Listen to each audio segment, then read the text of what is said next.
of Elevate Brand Mangalore, an initiative from Canara Chamber of Commerce and Industry.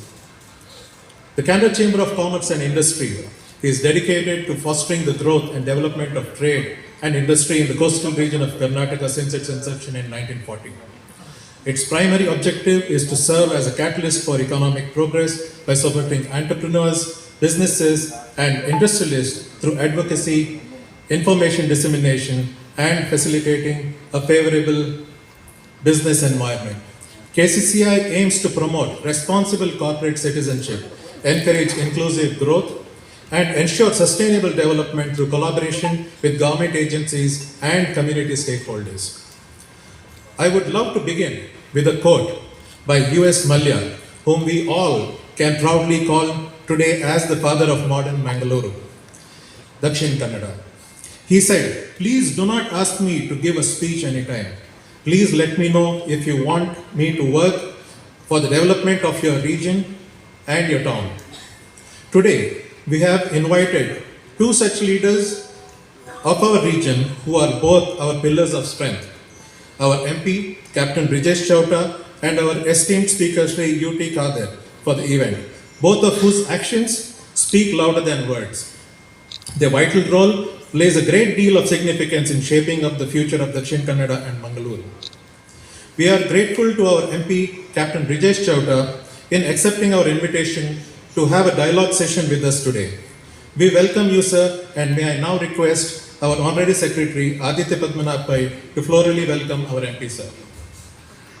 Due to an emergency, our speaker who had come to Mangalore this morning had to leave back immediately, and he is unable to be here at this moment, but he came a little bit early before catching his flight, and he has given his fullest support to the cause of elevating brand Mangalore and conveyed his best wishes. It's my great pleasure to warmly welcome our esteemed panelists today.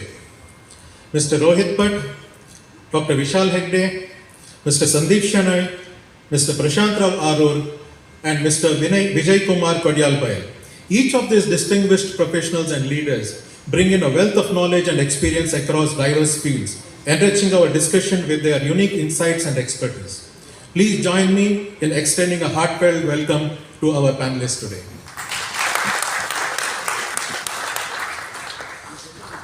It's my sincere pleasure to warmly welcome the distinguished leader joining us today. Some are already here, some are joining us a little later. Bangalore City Corporation Commissioner, Mr. Ravi Chandra Naik, Police Commissioner of Mangalore, Mr. Sudhir Kumar Reddy, our MUDA Commissioner, Mr. Mohammad Nazir is already here with us, and MUDA Chairman, Mr. Sadashiv Ullal also said he will join us a little later. Their invaluable leadership and unwavering commitment to the safety, governance, and sustainability development of our city inspire us all. Today, their presence strengthens our shared vision for a prosperous, well-managed, and thriving Mangaluru, and we are grateful for their participation in this important gathering. The success of Elevate Brand Mangalore is not something which KCCI can do alone. It hinges on our collaboration with each and every one of you, from industry giants to the budding startup entrepreneurs, from our vibrant cultural association to the vigilant press and the influential content creators.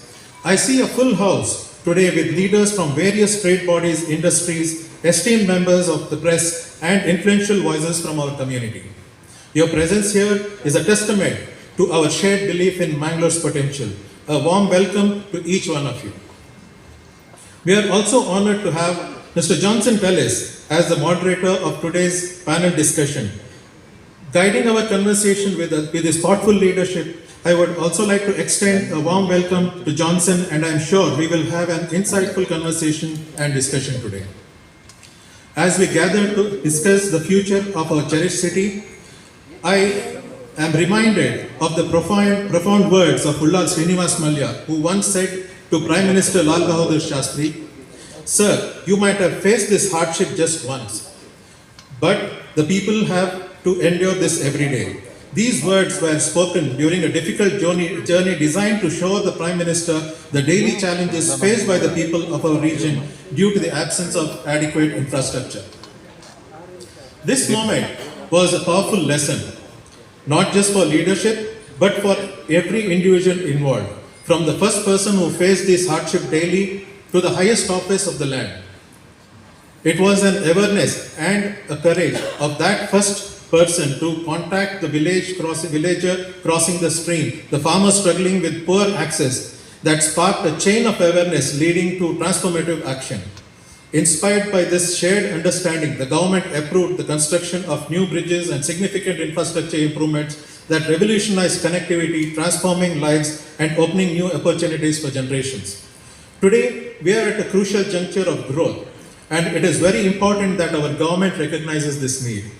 We are at a point where we can see huge growth potential which requires significant infrastructure development.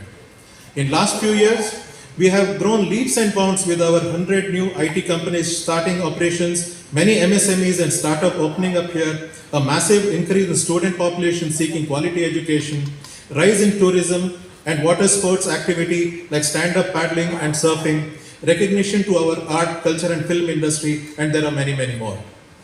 All trade bodies, institutions, individuals are working tirelessly to support and grow each other, and we are at a point where we need hand-holding from our government to take this to the next level. We acknowledge that our government has recognized the need for a tech park, land for industries, logistics park, better road connectivity, and many more. States and centers' investment in our region will not only boost our growth and economy, but it will also instill confidence in investors who have willingness to invest in our region. I am sure our elected representatives will make this happen, and we stand committed. Mangalore's story is of enterprise, global connection and resilience with a rich maritime legacy stretching back over 3,000 years. Over the centuries, Mangalore grew into a cosmopolitan trading hub where diverse communities including Jewish, Syrian Christian, Muslim and Parsi merchant formed powerful guilds shaping a vibrant and inclusive trading community. During the Vijayanagar Empire, Mangalore flourished as a center for importing Arabian and Persian horses, while its strategic location enabled trade in commodities such as pepper, coffee, and spices with regions as far as Red Sea and West Asia. The Canara Chamber of Commerce and Industry's Trade History Gallery at Bandar highlights the contributions of the diverse communities that have thrived here, emphasizing coexistence and the city's cosmopolitan spirit. It also connects Mangalore's maritime heritage to its current economic vibrancy driven by special economic zones and startups, inspiring visitors with a reflection of the city's enduring role as a gateway of commerce and opportunity through the ages. Dakshin Kannada has a strong and a rich heritage that has contributed immensely to the upliftment of our nation.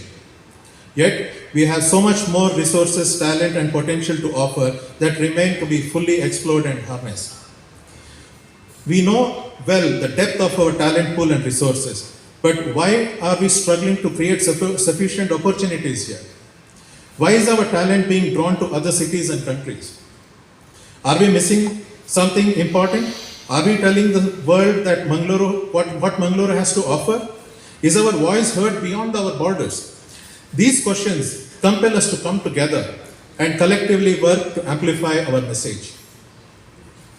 Mangalore is at a pivotal juncture, a city brimming with potential, vibrant culture, and blessed with natural beauty. But while we seek growth, new industries, and a flourishing tourism sector, we must carefully consider the kind of growth we want. Do we want to create another metropolitan city burdened with pollution, traffic, social challenges? These are the questions we must answer before we plan our future.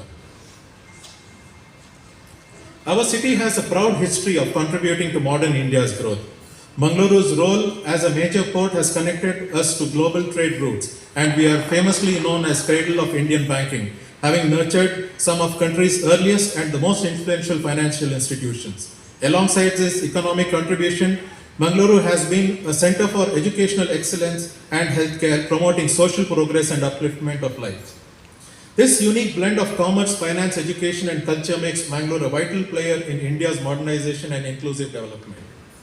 In today's interconnected world, media and social platforms are incredible power to shape perceptions and mobilize collective actions. I urge the media and all digital platforms to highlight Mangaluru's strengths and opportunities constructively and responsibly. Let us work together to promote sustainable tourism, support local industries, celebrate our culture, and foster a spirit of cooperation. I often think of a truth articulated by Bob Hui. If you are not taking care of your customers, your competitor will. Reminds us that any community or economy, the customers are not just clients or consumers, but also the people who form its foundation. In Mangaluru's context, our customers are our skilled workforce, entrepreneurs, small businesses, and the families who infuse the city with energy, innovation, and resilience every day. Cities and metropolitan areas beyond our region are our competitors in attracting and retaining this talent and enterprise. Alongside nurturing our own, it is equally important to foster an embedded welcoming attitude among the people of Mangaluru towards outsiders, encouraging collaboration, inclusion, and opportunities for all who come to contribute. It is our collective responsibility to provide a supportive environment where everyone feels valued and empowered to build their future here rather than seeking prospects elsewhere. Tourism, particularly, is in the hospitality sector, will play a pivotal role in Mangaluru's growth. Our beautiful beaches, rich history, and welcoming communities are natural treasures. We must develop this thoughtfully, investing in quality services and infrastructure that attract visitors while creating meaningful employment and preserving our environment and culture. Equally vital is growth of diverse industries, whether manufacturing, technology, agriculture, or renewable energy. Our industrial expansion must be environmentally mindful, protecting our fragile coastline and natural habitat. Public-private partnership, innovation, and community involvement will be key drivers for this transformation. When we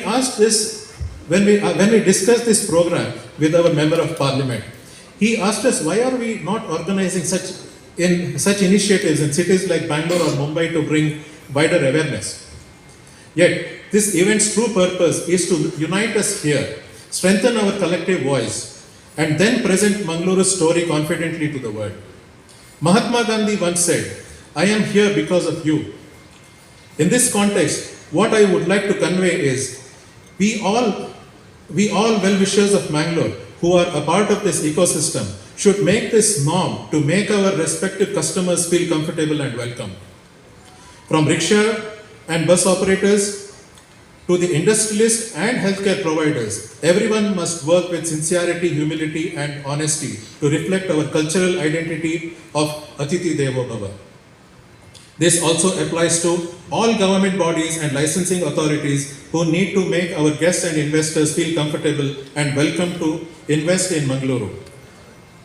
Our helpfulness and proactiveness will automatically elevate brand Mangaluru and make Mangaluru a destination and a city with whom everyone would want to associate with. Naturally, we are all deeply connected to Mangaluru, and as the city grows, so do each of us. Let us pledge to work together with empathy, vision, and dedication to elevate brand Mangaluru into a city where prosperity coexists with nature, where progress honors tradition, and where every citizen finds opportunity and pride. Together, let us build a Mangaluru that future generations will be proud of, a city where sustainable growth, inclusive development, and lasting beauty go hand in hand. Thank you very much. Educational hub and a center of world-class healthcare, our spiritual tourism, multilingual communities, rich food, culture, and vibrant heritage. And above all, our people, warm, approachable, and full of enterprise. Why is it that a city like ours, who has so much to offer, isn't recognized enough on the global map? It is this very question that inspired Canberra Chamber of Commerce and Industry to act. We realized that if Mangaluru has to rise to its full potential, all stakeholders must come together. Government, industries, tourism, culture, and the wonderful people of the city of Mangaluru. Branding a city is not the job of one institution or one individual. It is a collective effort, a shared responsibility, and most importantly, a long-term evolving commitment. A very good evening for one and all. With this vision, we stand here today to launch Elevate Brand Mangaluru. Our approach is structured into phases. What you see today is just a glimpse of phase 1, a small but steady and an important beginning.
The first one is to support our local homestays to strengthen their ecosystem so that they can offer the finest experiences to our visitors.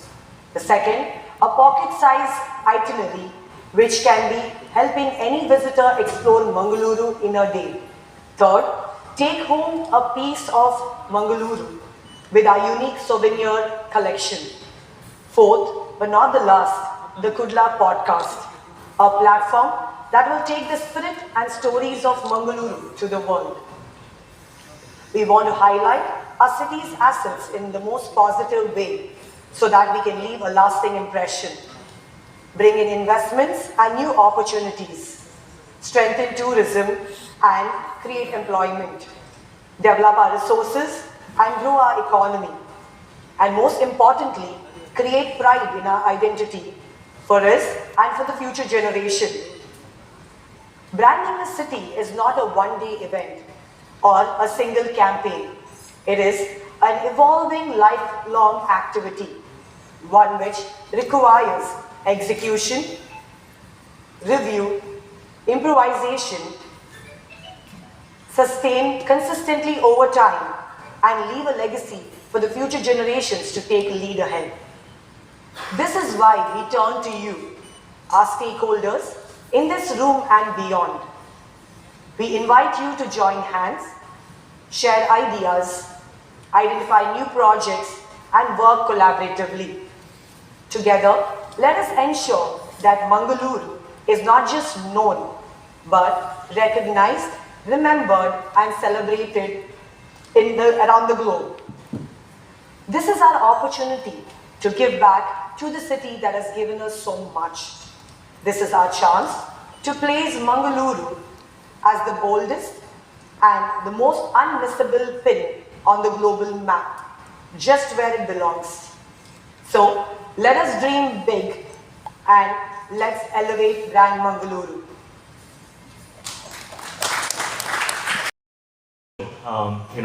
Even from the 6th century, where we had enough people who were trading with us on our coastal belts, to even the Dutch, Portuguese, and the British who had used our ecosystem to connect with the large global ecosystem to trade spices, and then eventually we have been very resilient in terms of adapting to a very new ecosystem, from spices to tiles to coffee to banking, and then eventually becoming the hub for healthcare, IT, education, and so on.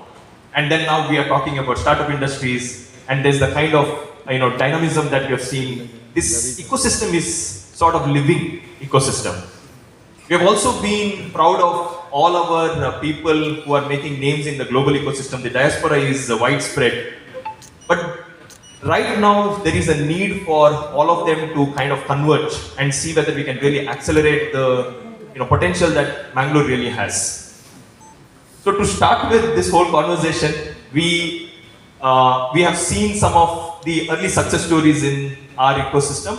Of course, we have always taken pride in the hospitality, the food, the culture, and so on. But in recent terms, we have also seen enough startups getting acquired, exitings, and then you have been also the stalwart in terms of creating a homegrown industry.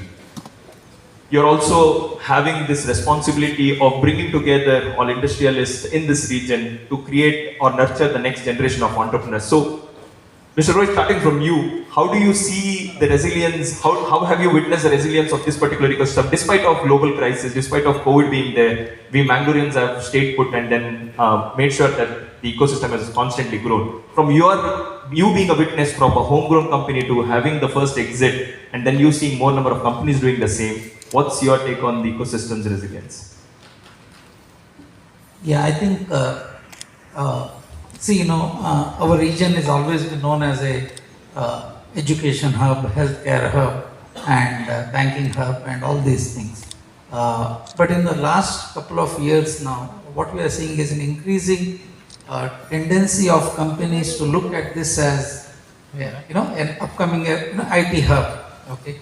So what's happening is in India, IT in metros are getting very difficult for people to have a good quality of life, and this is an opportunity for cities like emerging cities like Mangalore to step up the plate. And I think we are seeing a lot of momentum in this space.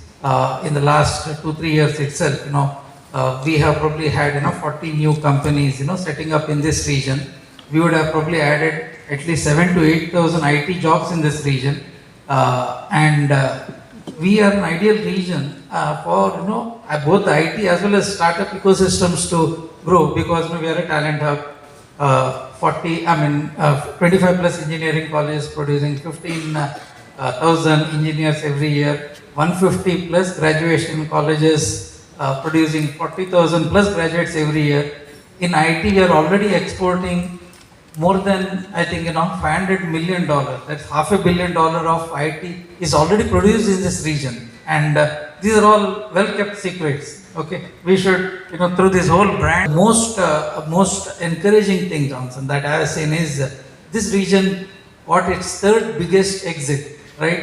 So for a lot of companies, a lot of investors, they all ask, hey, look, Rohit, if you invest in this, and I saw this myself, if you invest in Robosoft, when will I get an exit? We are based in Udupi and all those things. But in this region has given 3 exits, and ours was $100 million plus, and I think every other exit has been in that same range. So it sends an important message out to the world that look, this our Mangalore's time as an IT hub has come.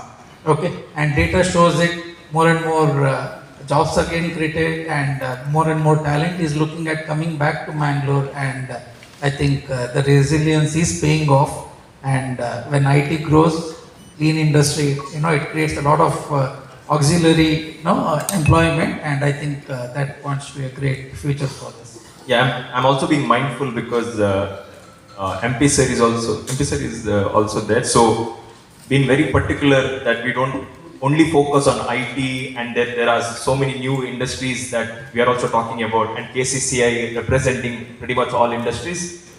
We also see your new avatar in the real estate as well. So we are also happy about that. But I feel that there is so much more that's happening in advanced manufacturing, and then we have the new segments, maritime and so on. So there's so many more sectors that through programs like Volpu, that MP Sir's initiative.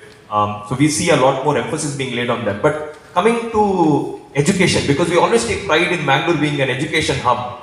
And we always talk about these giant numbers, 15,000 engineers, 7,500 engineers, and then altogether 15,000 graduates coming from our region. And there is this aspiration, we look at a lot of these new industries. Even, we had a recent discussion with the Japanese delegates and also the French delegates who had come down and said, they would love to set up their GCCs in manufacturing, etc. also here. And we see a growing interest in companies like Bose Professional, the first R&D GCC which is being set up in Mangalore. And we see more number of those GCCs coming as well. But how are we as an educational institution preparing for this? Are we creating the talent? Are we able to retain the talent? Because this is one of the biggest problems in all the Mangalore companies, that the brightest talent is lost to either US or Australia or Bangalore or Chennai and so on. Are we able to retain those talents, or how are we trying to cater to these needs of growing demands of the startups or industries that are coming to Mangalore? Because an initiative like this is going to help all of us. Coming to the very specific question on education, Mangalore historically has been a place where educational institutions have thrived. It's not the government institutions alone, but for all of you all who might not know, one of the first private medical colleges in the entire country, thanks to Manipal, came in Mangalore. So Mangalore has its history of education institutions. Answering your question whether we will be able to retain the talent, way back in 60s when they were able to attract talent to Mangalore, why can't we retain it now? So I think it's just a state of mind. We are sitting with an airport, a port, road connectivity and rail. I don't think there are more than 5 or 6 cities like this in the entire country. Okay, we need to showcase our talent better. Mangalore educational institutions, are they ready? Yes, they are. Now, if you look at the NIRF rankings, which the government of India has been propagating for the last 4 years, the private institutions as well as the National Institute of Technology, which is in Surathkal, they have performed admirably. I don't want to single out any institution because all institutions have admirably performed in the NIRF rankings. Another point that which is interconnected to your question of whether we will be able to retain talent. A lot of students from outside Mangalore come to Mangalore to study. There are 2 reasons for this. One, Mangalore is a very cosmopolitan place. The other more important thing is the quality of the educational institutions has taken up the median salary. So if you look at the median salary of India as a whole, of graduates passing out, it's around 3 to 4 lakhs. Yeah. But if you look at Mangalore, the median salaries are much higher, which means the quality of education in Mangalore in comparison to Indian standards is good. So I'm sure we have done something, but there's a lot more to do for Mangalore as a hub. And my last point would be, education is the backbone of talent for the industry. So I'm sure when we showcase the opportunities for industry in Mangalore, one of the main pipeline that we should showcase is the educational institutions. Yeah, so